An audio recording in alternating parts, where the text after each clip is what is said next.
మాజీ ప్రధాని స్వర్గీయ రాజీవ్ గాంధీ జయంతి సందర్భంగా తెలంగాణ సచివాలయం ఎదుట సీఎం రేవంత్ రెడ్డి రాజీవ్ విగ్రహానికి పూలమాలలు వేసి నివాళులర్పించారు. ఇప్పుడు ఆ లైవ్ చూద్దాం.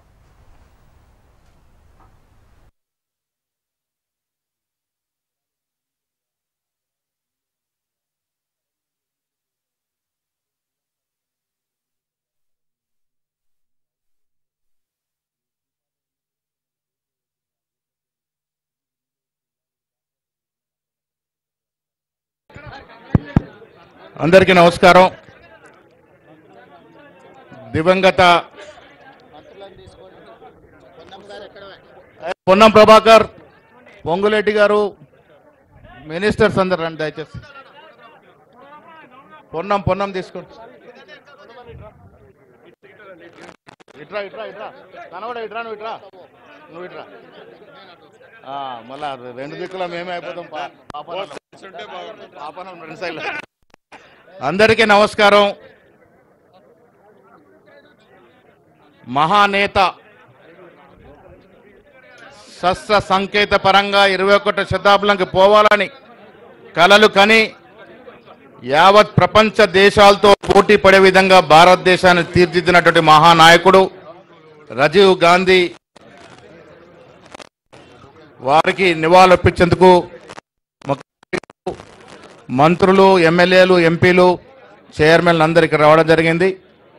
18 ఏళ్లకే ఓటు హక్కు ఇచ్చి యువతరాన్ని దేశ నిర్మాణంలో భాగం కల్పించిన మహానేతకి ఇవాళ మనస్ఫూర్తిగా కాంగ్రెస్ పార్టీ ముఖ్యమంత్రిగా నివాళులర్పిస్తా ఉన్నాం.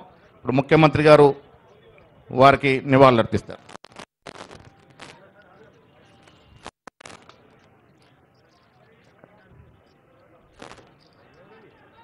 అమరుడైన రాజీవ్ గాంధీ ఈ దేశ యువతకు స్ఫూర్తి. ప్రజాస్వామ్య పరిరక్షణలో, దేశ సమగ్ర కాపాడడంలో శ్రీ రాజీవ్ గాంధీ అమరులైనరు. గాంధీ వారసత్వాన్ని పుణికిపుచ్చుకున్న రాజీవ్ గాంధీ ఈ దేశంలో పారదర్శకమైన పరిపాలన అందించాలి అంటే సాంకేతిక నైపుణ్యాన్ని జోడించాలి. సాంకేతిక నైపుణ్యాన్ని జోడించినప్పుడే ప్రభుత్వం యొక్క నిర్ణయాలు, ప్రభుత్వం యొక్క సంక్షేమ పథకాలు చివరి పేదవాడి వరకు చేరుతాయని సంపూర్ణంగా విశ్వసించారు.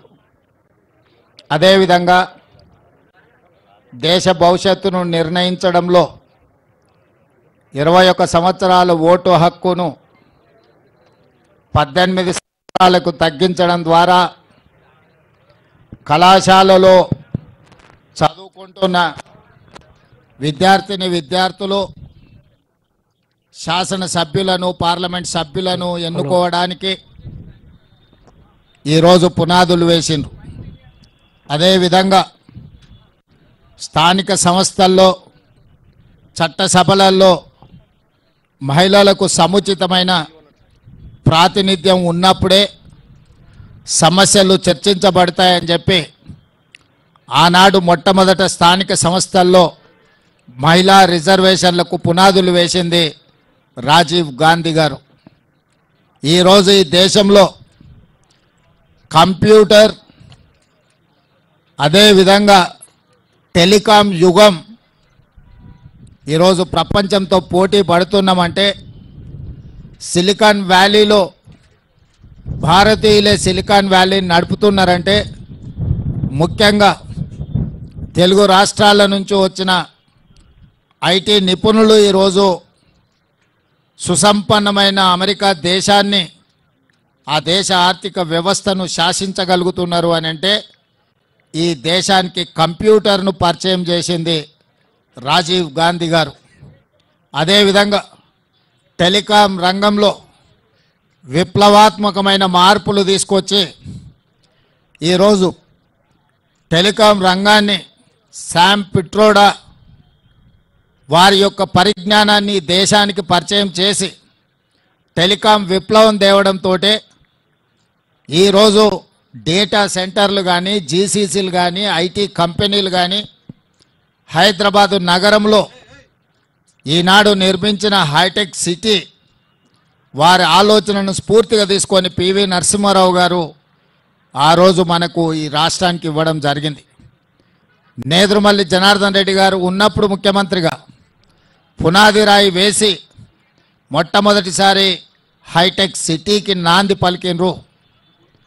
ఈరోజు ఫార్మా రంగంలో కానీ ఐటీ రంగంలో కానీ సాంకేతిక టెలికాం రంగంలో ఈ దేశంలోనే తెలంగాణ రాష్ట్రం ప్రథమ స్థానంలో నిలబడ్డది అని అంటే దానికి రాజీవ్ గాంధీ గారి ఎనలేని కృషి ఈరోజు మనం చూస్తున్నాం.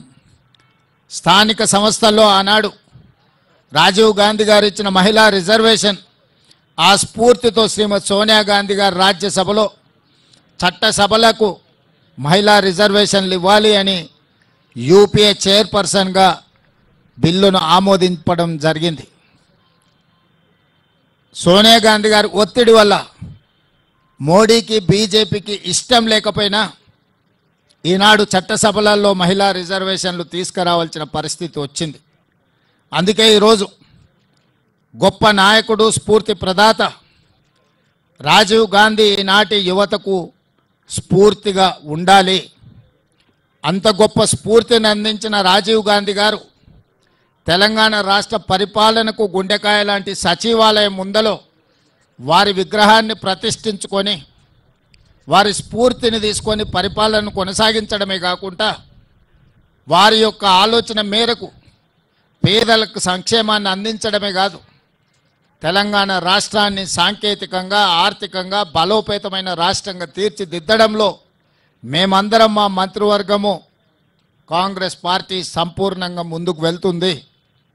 వారిని ఆదర్శంగా తీసుకొని వారి విగ్రహాన్ని ఇక్కడ ప్రతిష్ఠించుకొని కోట్లాది మంది భారతీయ యువకులకు రాజీవ్ గాంధీ స్ఫూర్తిని ఈరోజు మనం నింపగలిగినము. అందుకే ఆ నాయకుడిని ఆదర్శంగా తీసుకొని తెలంగాణ రాష్ట్రంలో పరిపాలన కొనసాగిస్తున్నాము. వారి స్ఫూర్తితో